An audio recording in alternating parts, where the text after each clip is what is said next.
بینندگان عزیز قاب سرا سلام. در این قسمت از برنامه قاب سرا با مهندس مهدی خراتیان از جهان در ماهی که گذشت صحبت خواهیم کرد. فروردین 1404 بستر تحولات متفاوتی در حوزه روابط بین الملل برای ایران و منطقه بود. اتفاقاتی مانند نامه‌نگاری بین ترامپ و دولت ایران، مذاکرات، وضع تحریم‌های جدید و نهایتاً سفر وزیر دفاع عربستان سعودی به ایران از جمله مباحثی هستند که در این قسمت با مهندس مهدی خراتیان به صحبت در مورد اونها خواهیم پرداخت. با ما همراه باشید. آقای مهندس سلام، وقتتون بخیر. متشکرم که قبول زحمت کردید، دعوت ما رو پذیرفتید. در این قسمت همونطور که عرض کردم در مورد تحولات جهان و تحولات حوزه روابط بین الملل نسبت به ایران در ماهی که گذشت صحبت خواهیم کرد.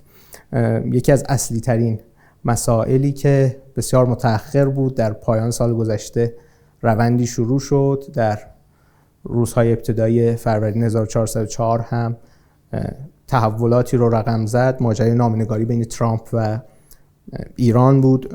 مشخصاً 18 اسفند آقای ترامپ در صحبت با شبکه فاکس بیزنس خبر از این داد که نامه‌ای رو تنظیم کرده. 22 اسفند آقای انور قرقاش این نامه رو به ایران رسوند و مصادف شد با دورانی که آقای خامنه‌ای صحبت از مخالفت با مذاکره مستقیم حداقل می‌کردن و در مورد محتویات این نامه هم گمانه‌زنی‌هایی شد و 6 فروردین هم یک جواب متقابلی داده شد.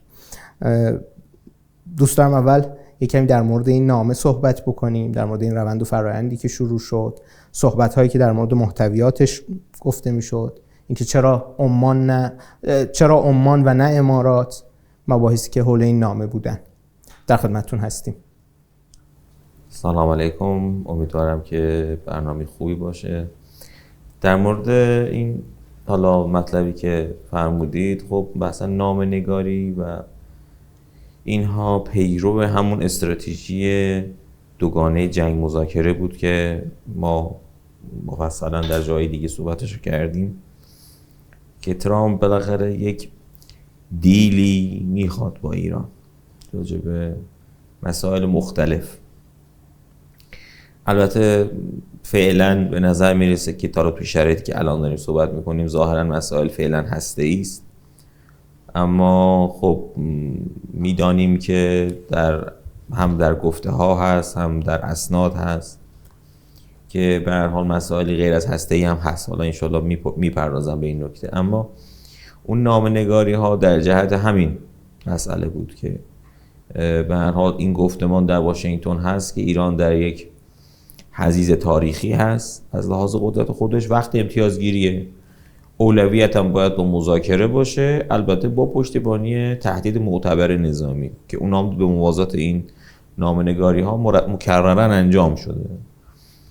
خب طبیعی بود که آقای ترامپ اون خواسته های خودش رو در قالب نامه‌ای منعکس بکنه به ما. من البته جزئیات اون نامه ها رو نمیدانم، ما اطلاعات پنهانی نداریم و میدانیم که دعوت شده بود به مذاکره و تعیین تکلیف حالا مسائل فیمابین. حالا در اون مقطع زمانی یه مقدار لحن‌ها تندتر بود و واقعیتش هم اینه که ما طبق اطلاعاتی که هست در فروردین ماه امسال تقریبا تا لب جنگ پیش رفتیم با آمریکایی. تقریبا حالا دو تا روایت وجود داره. یه روایت اینه که اون لب جنگ همون تهدید معتبر است که ببین من تا اینجام حاضرم بیام جلو، پس بیا مذاکره کن، یا اینکه نه واقعا تصمیمی برای جنگ بوده ولی به دلایلی منتفی شده، حالا که توضیح خواهم داد. به هر حال اون نامه‌نگاری ها انجام شد. خب قرار بود اماراتی ها واسطه باشن که ما به درستی نپذیرفتیم، چون اماراتی ها به نوعی پذیرش، به نوعی میشه گفت جایگاه اسرائیلی ها بود، شاید به نوعی به رسمیت شناخته. بعدم یک کشوری که تخاصم ارضی داره و عمان خب خیلی مورد اعتماد تره، یک کنشگر قدیمی مورد اعتماد، مرزی و طرفین. ما قبولشون داریم، آمریکایی هم قبولشون دارن، تو این کارم بالاخره مهارت هایی دارن و به حساسیت‌های ما هم آگاهی دارن. یه مقدار همچین مرض هم کمتر دارن نسبت به اماراتی‌ها. به همین خاطر ما طبیعتاً نباید زیر بار امارات میرفتیم که به درستی نرفتیم. حالا بعد از اون یه سری میگم تحولاتی پیش اومد و اینها که ما میگم تا مرز اقدام نظامی هم پیش رفتیم، ولی بعد از اون دوباره برگشتیم به این نقطه که الان هستیم. گفتین که تا لب اقدام نظامی رفتیم، تا لب جنگ رفتیم، تا لب درگیری نظامی رفتیم، اما چه عواملی از این درگیری جلوگیری کرد؟ چرا نهایتا منجر نشد؟ مسائل داخلی آمریکا بود، اختلافاتی که در تیم ترامپ مطرحه بود، یا نه مسائل سیاست خارجی بود؟ و اصلا اگر ما تا لبه جنگ رفتیم و جنگ نکردیم توی این ماجرا، آیا فرصتی بود برای ما که ما ازش استفاده کردیم برای پیشگیری از این جنگ و پیشبرد اهداف خودمون؟ اصلا این تا لبه جنگ رفتن و عمل نکردن اگر وابسته است به مسائل داخلی یا مسائل خارجی آمریکا، برای ما فرصتی میسازه که توی پیچ‌های این شکلی بهش متوسل بشیم؟ فرصت سازه؟ ببینید، من فهم خودم میگم، ما میدونید که در عرصه مسائل پیچیده این چنین نظریه پردازی ما میکنیم و سعی میکنیم نظریاتمون رو بر پایه روندها و ادله محکم بکنیم.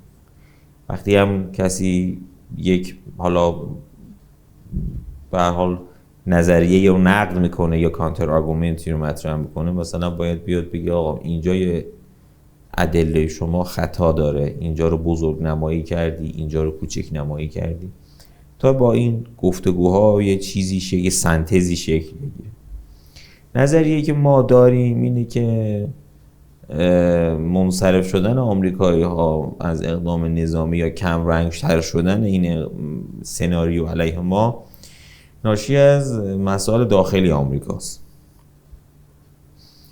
یعنی به نوعی اگر ما چند جا اینو صحبت کردم که اون چت‌های لو رفته رو اگر مبنا قرار بدیم، که دلیلی هم نداره مبنا قرار ندیم، چون این در سنا بحث شد، اینا رو آوردن، یعنی چیزی بود که رسمی پذیرفته شد که این اتفاق افتاده. و الان هم اگر دقت کنید آقای هگست دوباره یه چیز دومی هم داده، یه سوتی دومی هم داده تو سیگنال. حالا تو پرانتز بگم که کلا جمهوری خواه تو سیگنال خیلی زیادن، دموکرات‌ها تو واتساپ خیلی زحمت میکشن، فعالیت میکنن، جمهوری خواه تو سیگنال.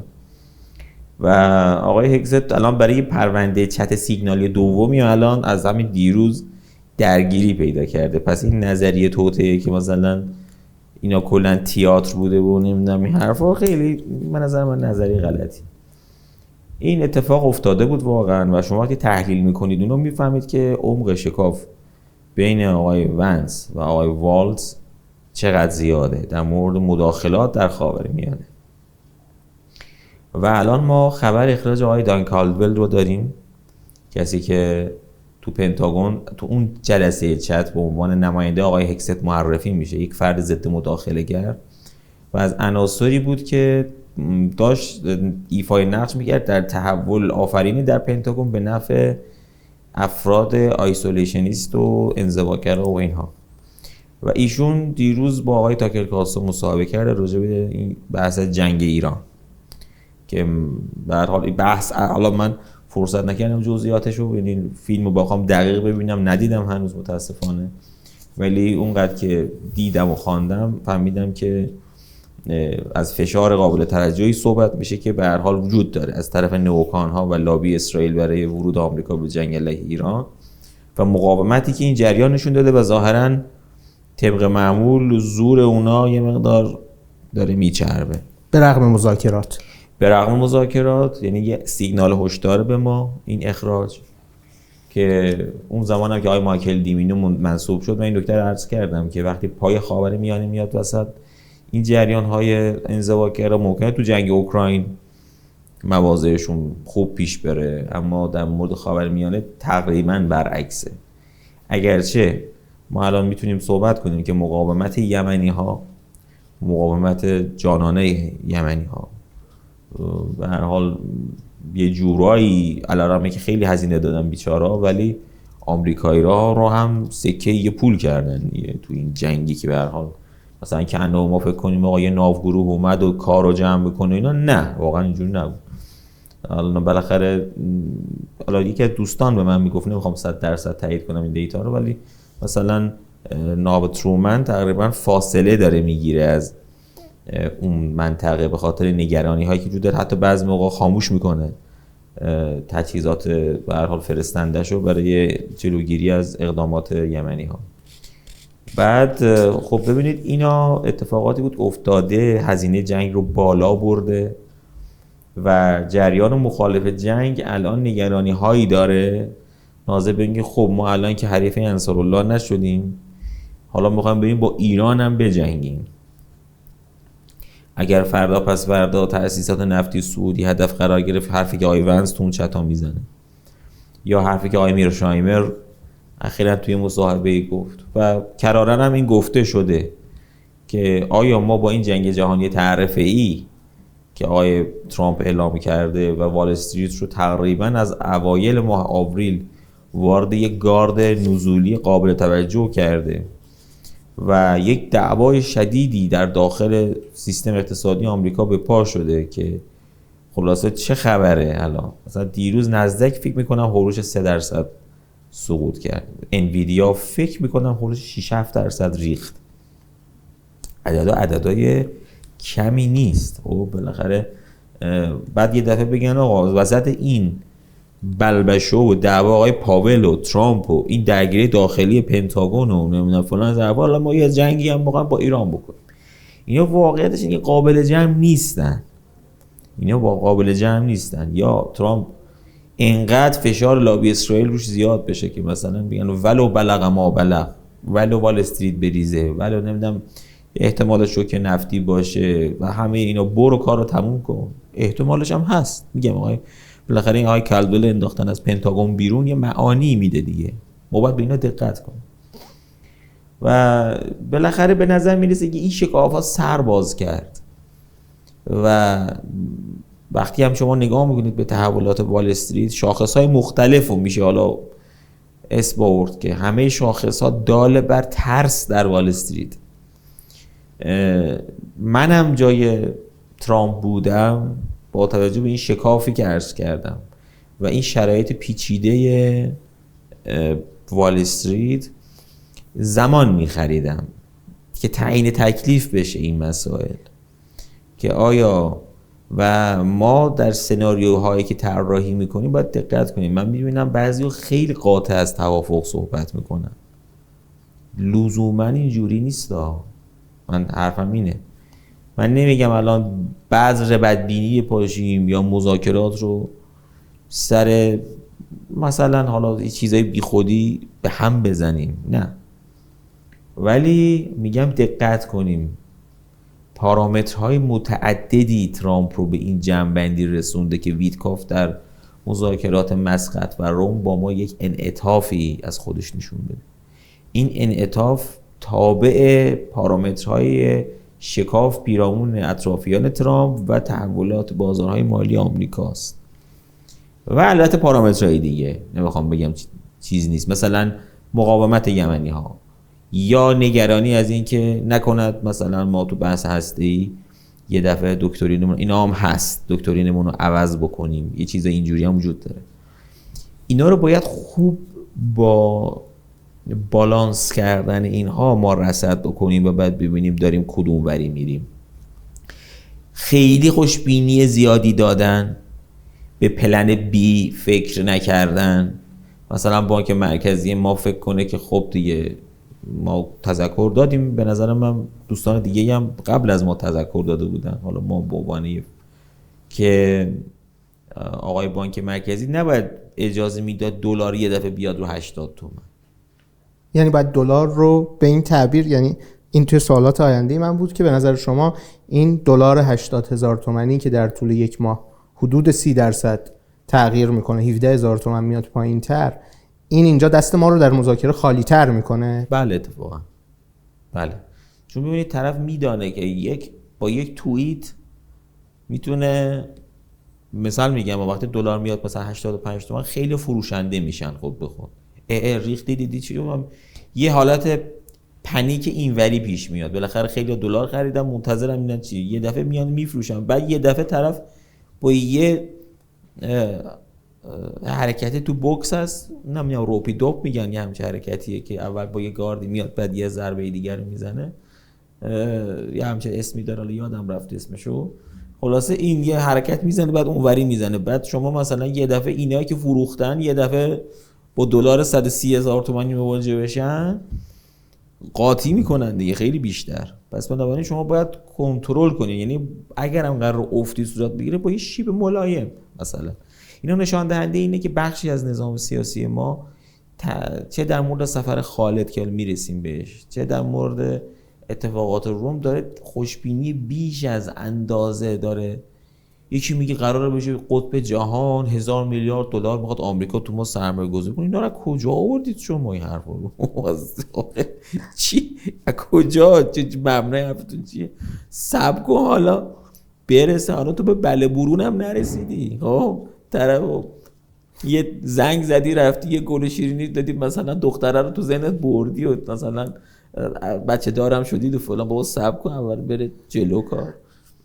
پس به این تعبیر این نتیجه رو میشه گرفت، فکر کنم این نتیجه منطقی باشه که دلاری که توی 2 هفته 17,000 تومان تغییر میکنه بعید نیست که توی 3 روز هم به اندازه 3 روز من به شما میگم تو چند ساعت به 130 تومان رو هم ممکنه ببینیم. ترامپ یه توییت بزنه الیوم ایران فلان یه چیز اینجوری، حالا داریم خودمونی صحبت میکنیم، یه چیزی بگی که خلاصه بازار بترسه وحشت.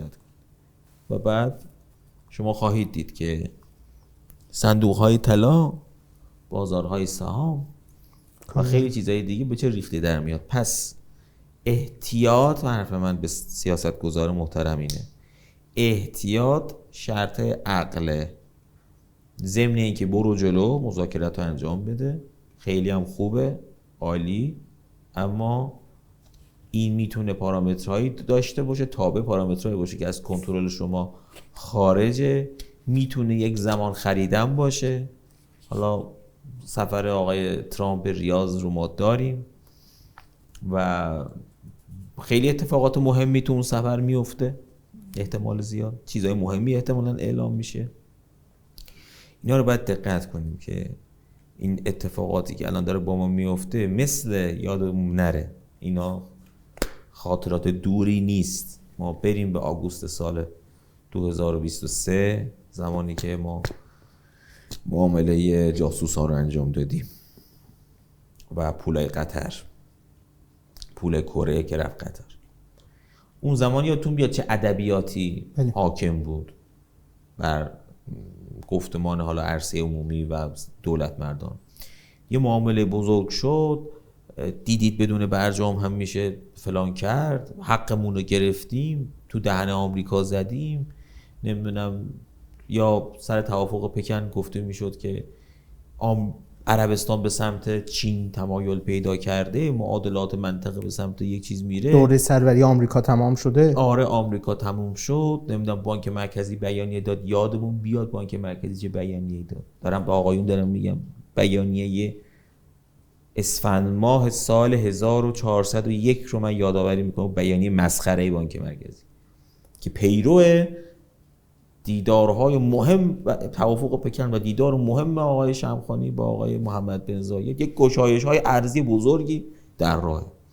انقدر بیانیه با اعتماد به نفس نوشته شده بود که من گفتم لابد یه چیزی میدونن میگن دیگه، یه چیزی شده که ما در جریان نیستیم دیگه. ولی هی با خودم میگفتم آقا ربط ریاض با امارات چیه؟ بعد مگه اماراتی‌ها سرخودن در این قضیه که با یه صحبت آقای شمخانی، اماراتی‌ها پیرو معادلاتی که با آمریکا دارن و خیلی پارامترهای دیگه تحریمایی که هست دارن با صرافی‌های ما و اون تراستی‌های ما و شبکه‌هایی که ما اونجا داریم برخورد میکنن، این پیچ درهم و شل و صفر میکنن. ربطی نداره به مثلا توافق ما با عربستان مثلا. ولی گفتیم لابد، بعد دیدیم نه تنها گشایشی حاصل نشد، گشایش بزرگ یعنی 50 تومن بشه 30 تومن 25 تومن، اینه دیگه. 50 تومن شد 58 تومن و بعدم حول اون 50 تومن نوسان کرد و بعدم رفت بالا. اینا رو ما یادمون باشه. پول کره هم که یه قرونش به ما نرسیده.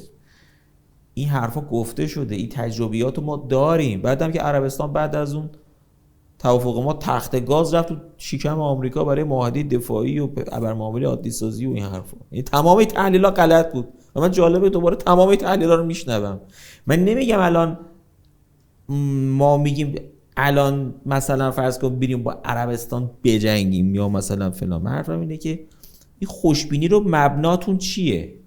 روندی تغییر کرده به شکل بنیادین؟ یعنی آیا با عربستان گفته من از ابرمعامله عادی سازی منصرف شدم، از معاهده دفاعی با آمریکا منصرف شدم، یا مثلا فرض بفرمایید آمریکایی‌ها یه سیگنال خیلی بزرگی دادن، داریم میبینیم مثلا لابی اسرائیل اینجا تضعیف شده، جریانات مثلا خب ما داریم همین شواهد رو داریم یکی یکی میشماریم، یا شما یه چیزی به من نشون بده که مخالف این باشه. پس تا اطلاع ثانوی ما این مذاکرات باید تابعی از این تحولات مقطعی ببینیم، نه یک تغییر روند بنیادین در آمریکا، یک چرخش استراتژیک در ریاض. کسی که میاد این حرفا رو میزنه باید ادله‌ای بیاره که نشون بده روندهای پیشین نقض شده، وگرنه قاعده اینه روندهای پیشین برقرار است مگر اینکه دلیلی اقامه بشه محکم استخوندار دار برای اینکه بله در واشنگتن یا ریاض یا هر جای دیگه به دلایل خیلی معتبری تغییر بنیادی نسبت پرونده ایران صورت گرفته. یه کمی عقب‌تر بیایم، حالا عربستان رو مفصلا توی قضیه سفر وزیر دفاع دوست دارم که بیشتر در موردش صحبت بکنیم. منتها بعد از نامه‌نگاری ما قضیه تهدید عملیات نظامی رو هم داشتیم که حتی اون قضیه B2 هایی که در پایگاه دیگو گارسیا مستقر شدن، فضایی که ساخته شد و در عین حال خب در تهران هم ما یک روندی رو داشتیم که از پایان اسفند سال گذشته از این صحبت میکرد که مخالفت کاملی با مذاکره داشت، نسبت به این فکر میکرد که هر گونه مذاکره حداقل بگیم مستقیم رو نفی میکرد یا به صورت کلی مذاکره رو نفی میکرد و خب این رونده تغییر کرد. در این حال ما شاهد این تهدید نظامی هم بودیم که یک بخشیش از طرف آمریکا صورت گرفت با این مستقر کردن B2 ها، یک بخشیش گفته های اسرائیل بود.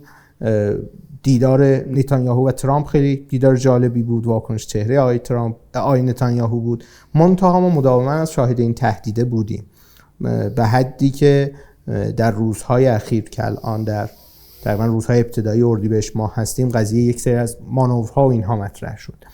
این ماجرا هم اینجا سوالی که این تهدید عملیات نظامیه چقدر تأثیر داره توی این تغییر رونده؟ آیا این تصور که خیلی خوب این B2 های دیگو گارسیا باعث شد که ایران کوتاه بیاد پای مذاکره ولو غیر مستقیم، این رونده چطور تغییر کرد؟ این نگاهه در تهران چطور به این تغییر رسید که امروز اینو پذیرفت و این تهدیده چقدر تأثیر داشت؟ ببینید به نظر من تهدیدا بی تأثیر نبوده، شخصا همچین نظری دارم.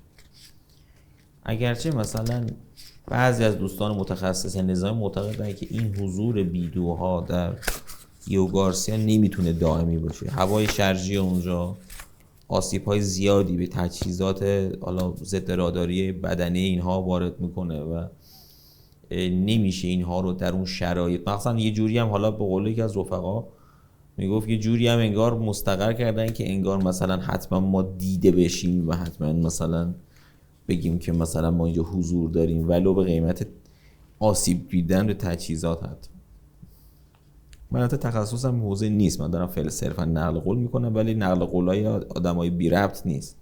به هر حال این رو میدانیم که تهدیداتی که صورت گرفته ترکیبی از تهدیدات نمایشی و البته بعضیشان معتبر بود.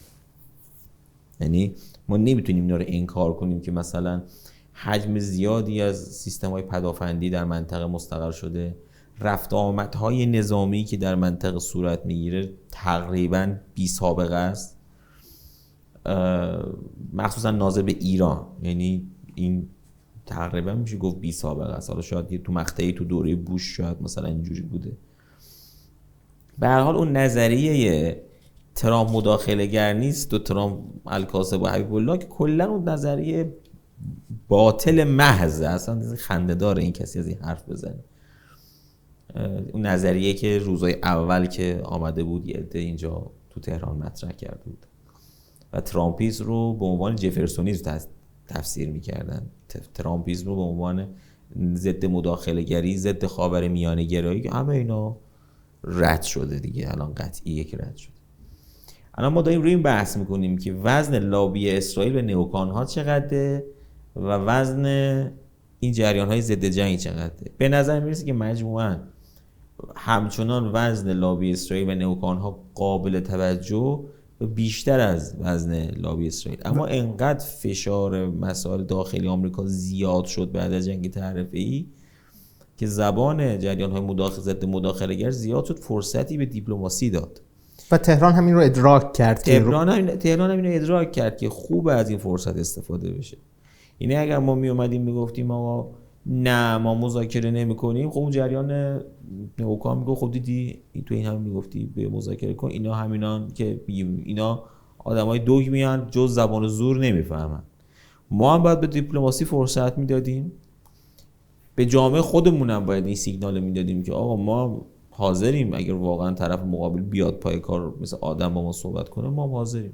خب آمریکایی‌ها مثلا مسقط رو پذیرفتن، مثلا شاید این یک سیگنال نرمش بوده. تو میگم ما از جزئیات، یعنی من نمیدونم تو مثلا شورای امنیتی ملی چی گذشته، که اگرچه بی اطلاع مطلق هم نیستیم ولی بالاخره میدانیم که تهران باید یک فرصتی به دیپلماسی میداد. تهران باید بسته ایجابی خودش رو رونمایی میکرد که آقا ما هم اینا رو میخوایم. تا حد خوبی هم به نظر اتفاق افتاد. این جامعه الان اگر خدایی نکرده الان هم کار به زورگویی برسه و کار خدایی نکرده حتی به درگیری نظام برسه، جامعه الان حول دوگانه جنگ و مذاکره دیگه چیز نیست، دو قطبی نیست که یه عده بگن ما خلاف منی بگن مذاکره نمی کنیم، یه عده بگن می کنیم. میشه دو قطبی و دعوای بیخودی، آخرش هم دودش تو چش خودمون میرفت دیگه. پس تهران این وسط از فرصت خوب استفاده کرد. تهران از فرصت استفاده کرد، به نظر من درستم بود، باید این کار انجام میشد.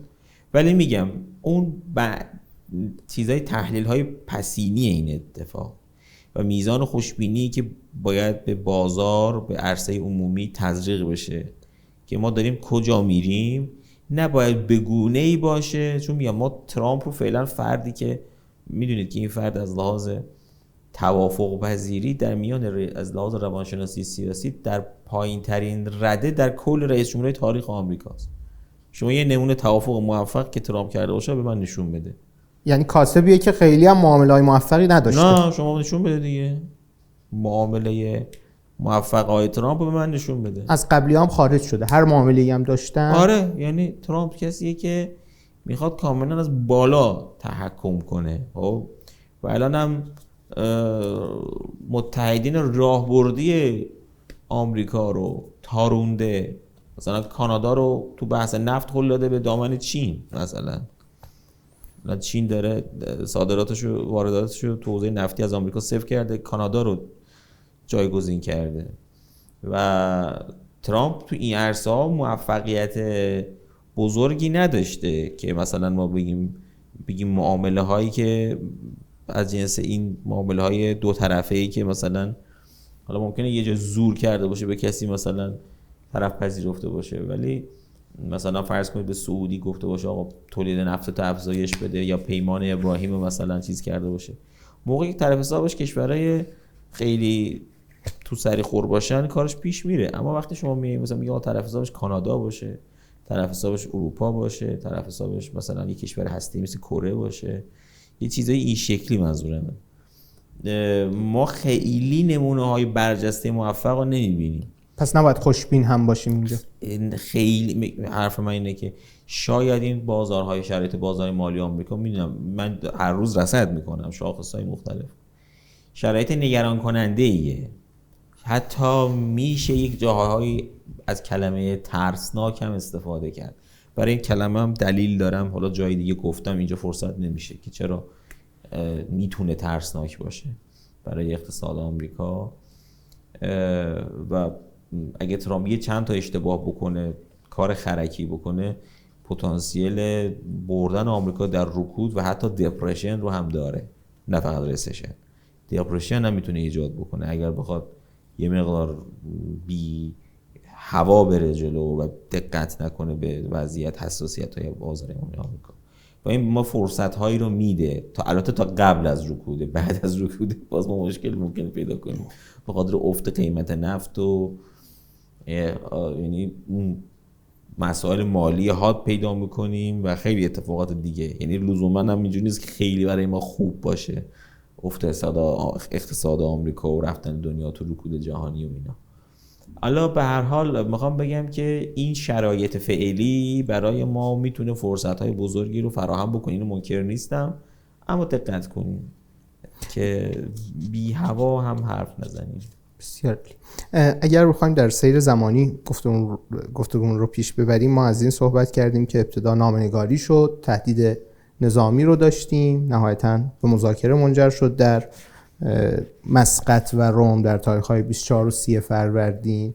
منتها همزمان با این به موازات اون تهدید نظامی و نامه‌نگاری ما مواجه شدیم با یه سری تحریم‌های جدیدی که یکی از جدی‌ترین هاش دقیقاً 3 روز پیش از مذاکرات بود که در مسقط باشه شرکت‌های در امارات و هند به دلیل تسهیل صادرات نفت تحریم شدن. بعد 3 روز قبل از مذاکره دوم در روم هم ما یه سری تحریم جدید رو داشتیم. 7 تا شرکت کشتیرانی، 5 تا کشتی با پرچم‌های پاناما و کامرون. بعد یه تحریم خیلی مهم داشتیم که به تعبیر شما توی برنامه قبلی هم ازش صحبت کردیم، تحریم پالایشگاه‌های مستقل چینی بود که با اسم تیپات یا هانیپات قوری چای‌ها شناخته میشه و هر کدوم از اینها هم چند روز قبل از مذاکرات، یکیشون بعد از مذاکرات که تازه سیگنال‌های مثبتی هم ازش دریافت شده بود. این چه پیامی به ما میده؟ این که یه همزمان یک خط تحریمی داره پیش میره، یک خط تهدیدی داره پیش میره، حالا ولو از طرف آمریکا کمتر، حالا اسرائیل داره گاهن از این صحبت میکنه که شاید مستقلاً حمله بشه و ترامپ از این صحبت میکنه که من عجله ندارم در این مورد، کنار نمیذارمش ولی عجله هم ندارم. این ترکیب تحریم و تهدید و مذاکره در این حال، این چه نشانه‌ای برای ما داره؟ ما رو میخواد بترسونه؟ ما باید نسبت به چی هوشیار باشیم این وسط که از یک طرف داریم مذاکره میکنیم غیر مستقیم، از یک طرف هر روز داریم تحریم میشیم و تهدید میشیم؟ این چه نشانه‌هایی برای ایران داره به نظرتون؟ ببینید نشانش خیلی مشخصه، با ما داره دیپلماسی زور پیگیری میشه و هر اقدامی که در اتاق مذاکرات میفته همزمان از تمام ابزارهای ممکن برای بالا بردن دست مذاکره کننده ها و اینکه بشه مشت اینها پر بشه استفاده داره میشه. نظامی، تحریمی، همه چی با هم دیگه، ترکیب همه اینا با هم. و طبیعیه که حالا اون زمان که ما به جزئیات فنی این رفع تحریم ها برسیم که حالا گفته شده که ایران گفته که من تمام تحریم ها رو میخوام برداشته بشه در ازای این به هر حال کم شدن غنیسازی. حالا باید اینا رو دید. من با دیده تردید یه مقدار نگاه میکنم، چون حجم یک ساز و کار بسیار عظیمی زحمت کشیده شده، کار شده، نشانه گذاری شده و این سازه بالا رفته. سازه تحریم ها به شما این تصور که این سازه رو خود آمریکایی‌ها یه دینامیت میذارن زیرش، دفعتا منفجرش میکنن، برای بنده محل سوال جدیه. فقط ببین دقت کنیم که فقط این نیست که یه تعداد تحریم رو هم اضافه شدن، یک سازوکاره، یک سیستمه که داره رصد اطلاعاتی میکنه، میبرتشون تو رادار زیر ذره بین، تارگت میکنه، میره تو لیست و بعد بالاخره اینا، یعنی دائما داره یک نظامیه که داره خودشو به روز رسانی میکنه. نمیشه انتظار داشت یهو فرو بریزه. این همه زحمت، این همه کار، این همه هزینه‌ای که آمریکایی‌ها کردن برای این مسئله، ما رو بالاخره در اقتصاد جهانی به حاشیه بردن. یه مقدار به نظرم باید در این خوشبینی هایی که بعضی از دوستان دارن، عددهای فضایی میدن، نمیدونم اینا کجا میدونم حالا نمیشه اسم برد، یا آقایونی این عددا رو در آوردن بردن تو سوشیال میدیا ایران 1000 میلیارد دلار آمریکایی ها میخوان فلان. یه مقدار دقت کنید ببینید خود آمریکایی مثلا یه صاف بانک ژاپن میاد اونجا، خلاصه نچک زدیم نچونه فلان، از 100 میلیارد کردن 500 میلیارد مثلا، حالا 1000 میلیارد دلار. بعد مثلا ما 1000 میلیارد اصلا من نمیدونم. دوستان بعضیا میگفت بنده خدا بیامرز آقای ترکا میگو بعضیا عدد نمیفهمن. آخه اصلا تو عدد رو میتونی قورت بدی؟ یعنی این عددهایی که شما میگی 1000 میلیارد دلار میخواد تو ایران سرمایه گذاری تو چند سال، چجوری میخوای اینو جذب کنی؟ مثلا ما نمیتونیم اینو جذب کنیم. بعد هم شما یه کشوری هستید که اون اوراقتون، اون حالا چی میگن، اوراقی که به هر حال اعتبار اوراقی که ما داریم، بالاخره شما سرمایه گذاری میکنی یه اوراق قرض و اینها، بالاخره این اوراقی که بالاخره ما داریم، این اعتباری که اینا نکول میکنه نمیکنه، بالاخره سیستم بانکی ما چقدر سیستم مرتبیه، سیستم اجایلیه، سیستم با اعتباریه در عرصه سیستم اقتصادی ما. خب ببینید اینا رو بالاخره باید یه جا خودتو بذار جای سرمایه گذار مادر مرده ای که قراره بیاد سرمایه گذاری کنه. مثلا یهو که نمیاد طرف. یه مقدار با این متاسفانه میگم این حرفای فضایی هم بعضا میره حتی در ذهن مقامات ارشد کشور میشینه و جو درست میکنه، جو سازی میکنه. ببینید جو سازی بعدا بعضش اثر معکوس میده، حالت یأسی که ایجاد میکنه یا حتی خشمی که ایجاد میکنه بعضا زیاده. حالا به هر حال حرف من اینه که بحث مذاکرات ما با آمریکایی ها و نحوه پیشرفتش تابع پارامترهای زیادیه. ما ضمن اینکه باید کارمون انجام بدیم، حرفه‌ای مذاکره کنیم، نه خیلی شل بگیریم نه خیلی سفت بگیریم، این کارا رو باید انجام بدیم. اما باید دقت کنیم که جمیع این پارامترها رو طوری با هم بچینیم که اگر هم خدای نکرد این مذاکرات فیل کرد، ما کاملا آماده باشیم برای هر سناریویی. اقدام نظامی ما آمادگی داشت. به همین خاطره که من حرفم اینه که اعتقادم اینه که سفر آقای خالد رو من سفر خوبی ارزیابی نکردم و الانم مطلبی به زودی خواهم نوشت. سفر آقای خالد موقعی اتفاق افتاده میفته که در ما بر طبق اطلاعات فضای باز و آشکار میدانیم که نگرانی اصلی جریان ضد جنگ و اون چیزی که پیش میبره موضوع رو اینه که شوک نفتی در منطقه وارد نشه. ما نباید در این شرایط حربه شوک نفتی رو کمرنگ میکردیم. آقای خالد نباید به گونه‌ای با فرمانده کل قوا و فرمانده نیروهای ستاد کل نیروهای مسلح ما دیدار میکرد که این شائبه وجود بیاد که ما چیزی. ممکنه شما بگید آقای فیلسایبر فرهان بیاد، اشکال نداشت، بخش دیپلماسی سعودی میومد. یا اگر قرار بود بخش دفاعی سعودی بیاد، باید در ادبیات مقامات ما یک دو پهلویی وجود می داشت. تشکر آقای باقری از ایشون از مواضع ایشون در جنگ غزه خیلی عجیب بود، خیلی عجیب بود، خیلی به نظر من محل بحثه، چون اصلا مواضع سعودی بعد جنگ غزه مشخصه. سفیر سعودی در لندن گفت عادی سازی با اسرائیل در چیزه. آقای خالد الفاله تو نوامبر 2023 بعد از کشتار جبالیا گفت عادی سازی رو میز ما از حربه نفت استفاده نمی‌کنیم. و خیلی کشیدن کریدور اضطراری برای اسرائیلی ها از مسیر کریدور آیمک به شکل اضطراری که اینا همش در خبرگزاری معتبر آمده و سعودی هم تکذیب نکردن.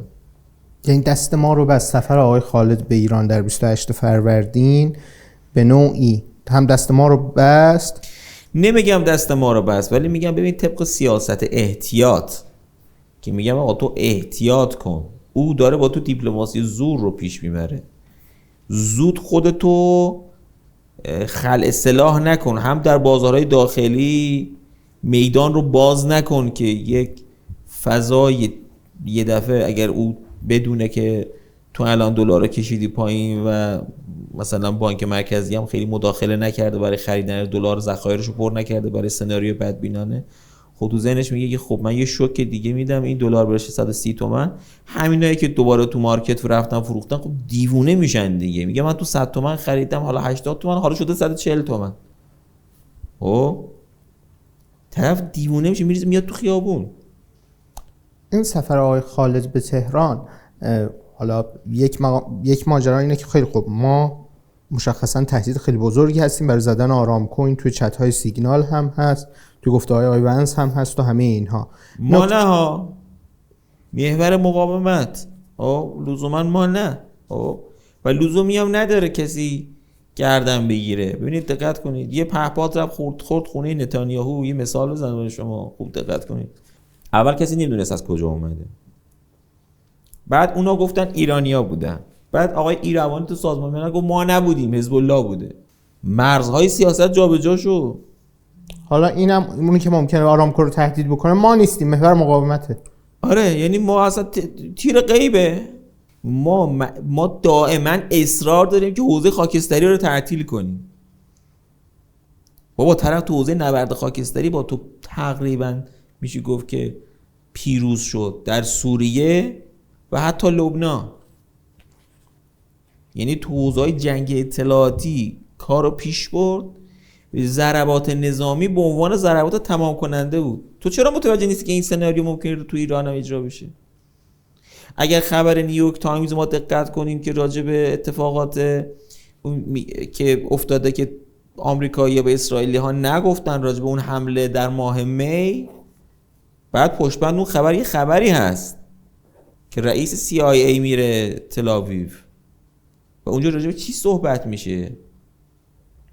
همون پلن بی، اقدامات عملیات‌های ویژه مخفی، چیزی که ما توش آسیب پذیری داریم، ترورهای سطح بالا، اقدامات تروریستی و از نظر روانشناسی اجتماعی بنیان شکن، بنیان افکن، مثل قضیه پیجرها تو لبنان، چیزی که جامعه روانی دچار بهت و حیرت بکنه، داغون کنه جامعه رو و بعد این زمینه سازی بکنه برای آشوب‌های اجتماعی و در نهایت اقدام نظامی پشتبند اینا ممکنه باشه.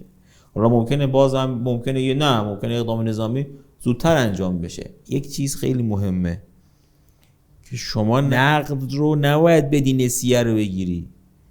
شما میگی که سعودی داره به سمت ما میاد، یک آقایی از خاندان نزدیک به آقای هاشمی میره مذاکره میکنه تو ریاض، میگه که من میخوام پولای خیلی کلوف ملوف بیارم تو ایران. میگم چقدر پایین حرفا رو زمینه. تا اطلاع ثانوی روندهای قبلی برقراره ها. تو به من یک حجت روشن بده که آمریکایی میخواد به تو امتیاز خیلی خوب بده، یک حجت روشن بده که سعودی میخواد چیز بکنه، بعد بیا اینو ببر پیش رهبری. این حجت روشن کجاست؟ من سوالم از آقایون اینه. میگم آقا شما که حرفاتون در مورد توافق پکن که همه از بیخ غلط در اومد. مگه نگفتید ما با توافق پکن جلوی عادی سازی اسرائیل میگیریم؟ چی شد؟ طوفان الاقصی جلوشو گرفت، نه توافق پکن. تازه ما دیدیم طوفان الاقصی هم نمیتونه جلوشو بگیره بر اساس حرف خود سعودی‌ها. مثال زدم بهتون، آقای سفیر سعودی در لندن، نه چیزی گفته شده، حالا بماند که پشت پرده چه چیزایی هست که بماند. خالد الفاله سفیر سعودی در لندن دو تا مثالن. الان که وزیر انرژی آمریکا حرف از غنیسازی سعودی میزنه، خب غنیسازی سعودی جز ذیل توافق سه جانبه بوده. خب آقایون بیان جواب بدن دیگه.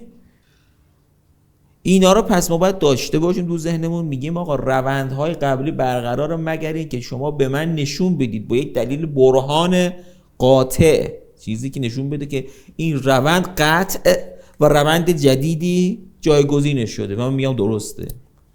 این اتفاق اگر افتاده باشه که من تحقیقاتی هم کردم، بالاخره در حد خودم رفتم پرسجوهایی کردم، هیچ کس به من اینو تایید نداده که برعکسش تازه بوده. حالا بعضی چیزا رو نمیشه گفت و این سفر هم هیچ فایده‌ای برای ما نداشته، یعنی در این نقطه، یعنی جز اینکه دستمون رو خالی کردیم. جز این که دستمون رو خالی کردیم و باز یه عده تو تهران بیان اون حرفای قدیمی که تکرار کنن، چرخش استراتژیک سومی. آقا چرخش استراتژیک تو بیا به من بگو آقا مثلا رابطه آقای محمد بن سلمان با جارد کوشنری که اینا با همدیگه علیه محمد بن نایف کودتا کردن خراب شده.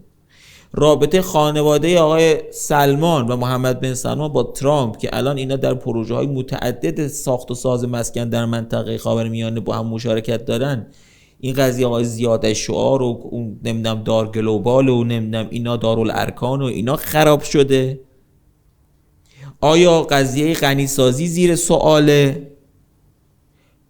آیا رابطه مثلا سعودی و اسرائیل، ما میدانیم سر قضیه اختلاف نظر دارن، اینو کاملا میدانیم، خب که سعودی به این زودی اعلام علنی نمیکنه، ولی در سطحی نیست که ازش بشه تشکر کرد. ولی آیا ما دلیلی داریم برای اینکه سعودی در مورد تحولات غزه فشار مهمی به امریکا وارد آورده یا امارات؟ ما نداریم اینا رو، برعکسشو داریم. اتفاقا دقیقاً عکسشو داریم، میشه اینا رو با فکت آورد. پس وقتی شما این روندها همچنان برقراره، رو چه حسابی آوردی آقای خالد رو اینجا مثلا با این ادبیات باهاش صحبت کنی؟ این موقع خالد رو میاری بهش میگی ببین آقا ما اگر سعودی فلان کنه بهمان کنه، تقریبا ادبیات رهبری به این نزدیک بود، ولی ادبیات آقای باقری ادبیات قابل دفاعی نیست. یه عده میگن که شاید جلوگیریش بشه از اینکه این بار آمریکا از عربستان علیه ما استفاده نکنه. آخه این حرفا میگم ببخشید جوکه. یعنی شما فکر میکنی میلیاردها دلار پول وسطه. آقای محمد بن سلمان اومده به عنوان لیدر دو فاکتور اوپک، اومده با سیاست طرفی ترامپ در حالی همراهی کرده که نفت به خاطر ترس از جنگ طرفی نزولی بوده. دقت میکنید؟ در حالی همراهی کرده که نفت داشته اینجوری با کله میرفته پایین، و در حالی داره این کارو میکنه که خود محمد بن سلمان برای رسیدن به اون طرحهای بلند پروازانش به نفت $90 به بالا نیاز داره. یعنی چی؟ یکم فکر کنید، میلیاردها دلار پول این وسطه. غنی سازیشو شما نگاه کن، معاهده دفاعی که باید تو سنا تصویب بشه رو نگاه کن. بعد ما فکر میکنیم با یه صحبت کردن ما چی دقیقاً قراره عوض شه؟ چیزی عوض نمیشه با صحبت کردن. یه حرف قبلیتون درست در اومد که الان دوباره دارین حرفا رو تکرار میکنید. ما با این توافق جلوی عادی سازی رو گرفتیم، بعد بهشون میگیم که بابا طبق خبر نیویورک تایمز پروپوزال عادی سازی که ریاض به واشنگتن فرستاد با توافق فکرم با فاصله چند ساعت بوده.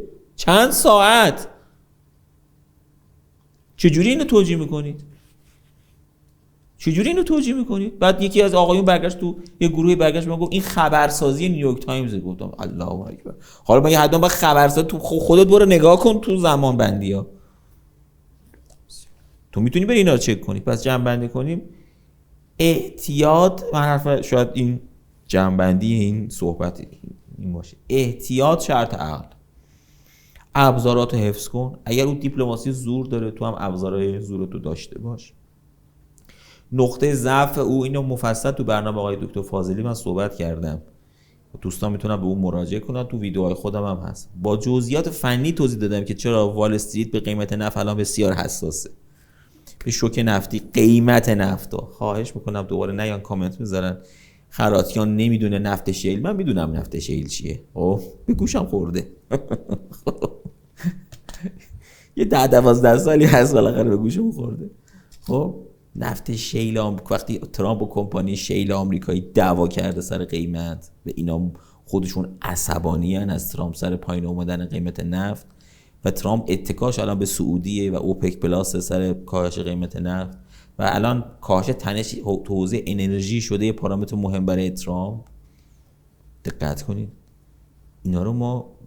و چرا؟ چون قیمت نفت جهانیه. اینو 100 بار گفت آقا، او کمپانی نفتی که استخراج میکنه تو آمریکا به یارانه نمیده به مردم، به قیمت جهانی نفت میده به مردم. نمیدونم شاید اینا که اینجوری فکر میکنن نفت شیل داره آمریکا با همه چی حله، فکر میکنن این نفت شیل میگیره مفت میده به مردم. نه آقا، اون کسی که میره تو بنزین میزنه آنلاین قیمت جهانی میاد تو بنزینی که میزنه ظاهر میشه.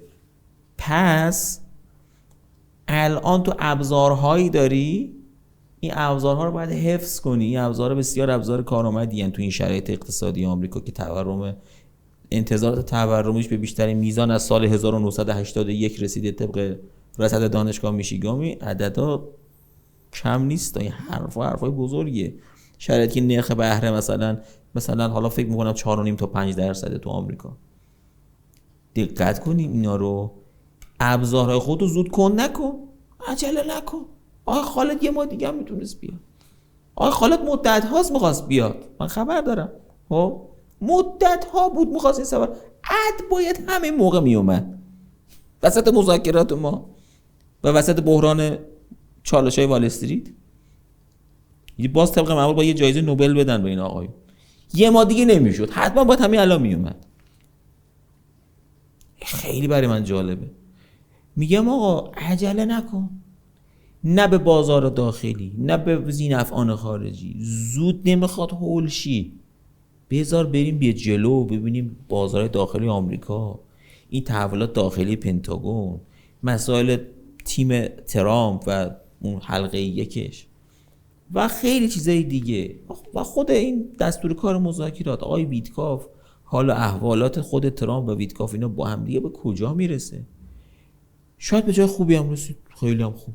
ما که بخیل نیستیم که، اما میگم احتیاط شرط عقل. این جمله اصلی من خطاب به سیاستگزار محترم.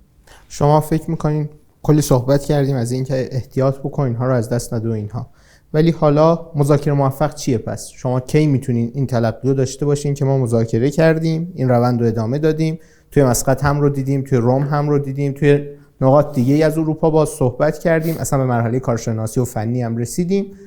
مذاکره موفق چیه پس این وسط؟ به نظر شما کی ما میتونیم بگیم که این مذاکره موفق؟ مذاکره موفق یعنی که شما خودت بدونی کجا وایسادی. یعنی راجع به خودت بیش برآورد نداشته باشه، چه توان نظامی چه توان اقتصادی، بدونی کجا وایسادی. در عین حال هم بدونی برگ‌های برنده‌ای داری. باز راجع به اون کم برآوردی و بیش برآوردی نداشته باشی. نه مثل بعضیا که میگن آقا تمام کارتامون سوخته، محور مقاومت نابود شده برام. آقا یمن جلوی امریکا وایساد، بد جوری هم یعنی اذیت کرد. این چند فرمان MQ9 سرنگون کردن.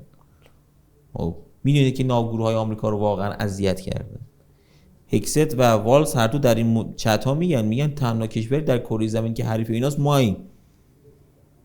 و اروپایی‌ها رو میگن اینا بی ارزن نمیتونن با اینا بجنگن. و راست هم میگن. چالش هست که ناو ترومن آسیب دیده یا ندیده.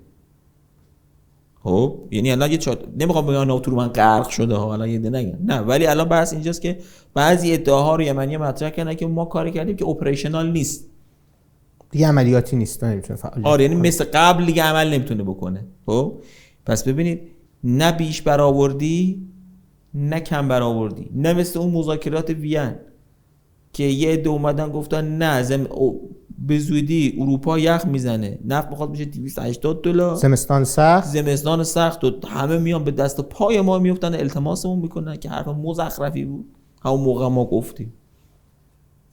نه به این که یه عده از این ور $1000 میلیارد طرف میخواد سرمایه‌گذاری کنه. من هر جور فکر میکنم نمیتونم اینو حذف کنم. این حرف این از شدت چرندیت ها، نمیتونم اینو حذف بکنم.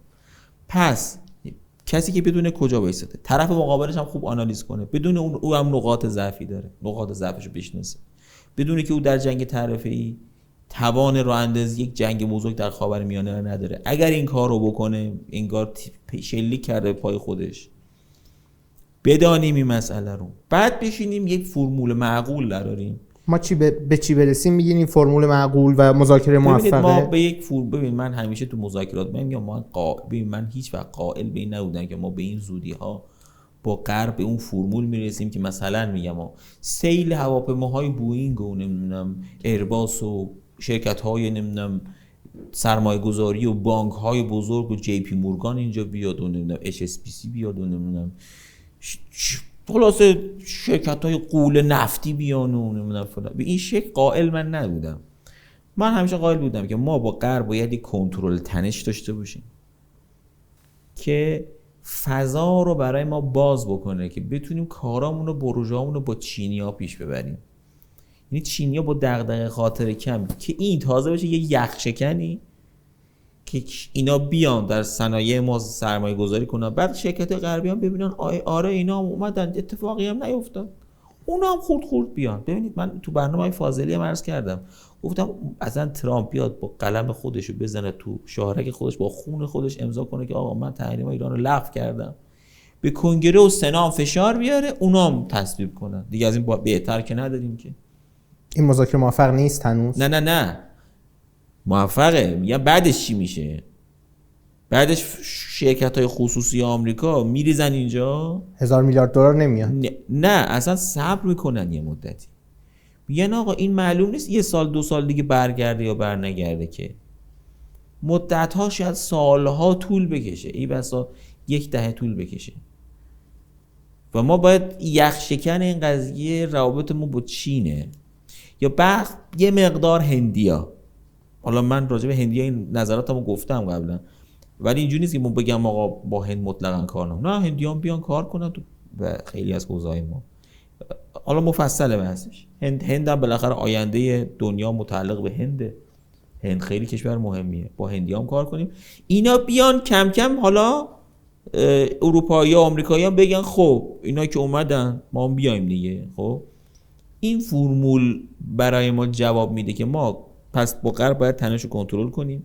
مذاکره با هدف این باید باشه که مجراهای تنفسی برای ما باز بشه، نه به شکل اغراق گونه ای که بعضیا میگن، که ما با آرامش خاطر بتونیم کشور رو اداره کنیم.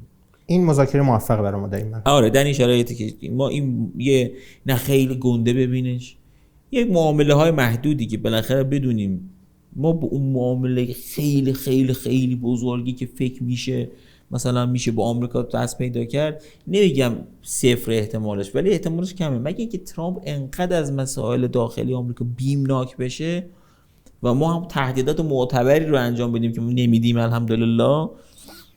اون وقت شاید باز یه چیزای اتفاق بیفته که اونم محل بحثه. یعنی بگذاریم از این. میخوام بگم ببین کنترل تنش با غرب با هدف باز کردن مجاری تنفس در جهت ارتباط قوی با شرق و بعد از اون ایجاد موازنه بین غرب و شرق. این ایده ای که من دارم. و البته شرقی هم که میگم هند در نظر من غربه، ولی هندم حالا به یک تعبیر سنتیش اگر حالا بخوایم همینجوری مسامحتاً شرق در یا اقتصادای نزول، بالاخره با هندیان میشه کاری انجام. کریدور شمال جنوبی که دنبالشیم بخواد محقق بشه، بحثای شرقی غربی بخواد محقق بشه، همه درگیر روی اینه که این کنترل تنش به شکل خوب اتفاق. یعنی ما مذاکره رو ابزاری ببینیم برای انتفاع خودمون، برای بیشترم با شرقی ها تا غربی، اگرچه با غربی هم میشه یه سری معاملات مثلا حالا محدودی تو حوزه اقتصادی تعریف کرد که ولی قطعا 1000 2000 نیست. پس به صورت کلی مذاکره موفق رو در گروه این دیدید که فضای تنفس ما رو برای جذب سرمایه، پیش بردن اداره کشور و اینها باز بکنه، در این حال یه فرمول تنش‌زدایی باشه بین ما و غرب. اما خیلی نمیشه امیدوار بود به اومدن 1000 میلیارد دلار به کشور. حالا میگم اون کسایی که این عدد رو میگن فکر میکنم مثلا به قول خدا بیامرز آقای ترکان مثلا عدد مدد نگاه یه حالیشون نیست، دارن یه چیزی رو پنهان میکنن، یا یعنی یا باید به عقلشون شک کنیم یا به صداقتشون. حالا به یکیش دیگه. متشکرم آقای خراتیان، متشکرم از شما بینندگان عزیز برنامه قاب سرا که با ما همراه بودید. با مهندس مهدی خراتیان از تحولات ایران در فروردین 1404 صحبت کردیم. با ما همراه باشید. ادامه برنامه‌های ما رو در قاب سرا در شبکه‌های اجتماعی مختلف در یوتیوب، اینستاگرام و تلگرام ما دنبال بکنید. وقت شما بخیر. متشکرم آقای خراتیان.